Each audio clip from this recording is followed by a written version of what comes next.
What's up, guys? Josh from Strength Side.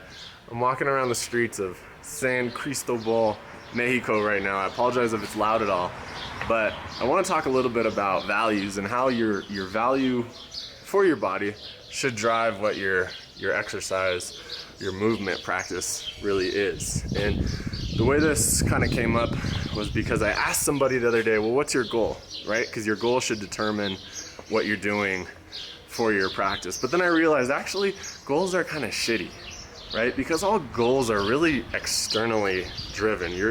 When people choose a goal, it's based on something that they've seen somebody else do, right? Maybe a friend or something on the internet.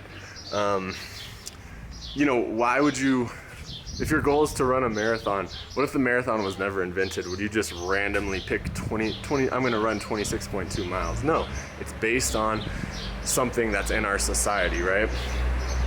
So, I'll let this car go by. So really, what should determine what you're doing is what you value for your body, right? So let's go through some examples. I mean, if you really value big muscles and an aesthetic looking body, maybe bodybuilding is the best thing for you to do.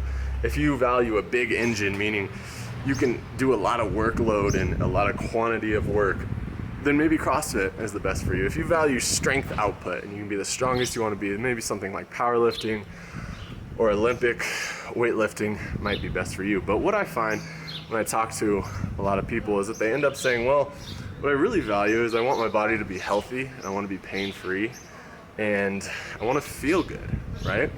And what you'll find a lot of the time is that maybe your practice is actually contradicting what you value for your body, right? So if you have some shoulder issues, if you have some shoulder pain, and you're saying that you value making your shoulders healthier, but you're still bench pressing 3 times a week, this might just not line up very well, right? And you have to ask yourself, what do I really value? Do I value the healthy, the function, my shoulders being healthy and functional, or do I value keeping this bench press in my life?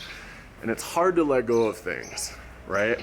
I've been there. It's hard to let the bench press go, especially if you've done it for 10 years. Then what were all those 10 years of bench pressing about, right? Were those just a waste? Well, I can't answer that question for you, but I would say no, they weren't. This is all a process. You're learning. So I think what a lot of people find, especially as you age, what you really value is just having a healthy body and feeling good. And you have to take the time to think about this and to, maybe come to terms with what you're doing in the gym, what you're doing for your practice isn't quite lining up with what your values are. And if you find that your values are, in the pursuit of feeling better and having a body that's free and functional, then I'd suggest that you sign up for one of my free programs. Move Strong Now, always a good one to do. I get great testimonials from people every week about just feeling a lot better in their own body. Sign up. As always, I'll see you in the next one. Peace.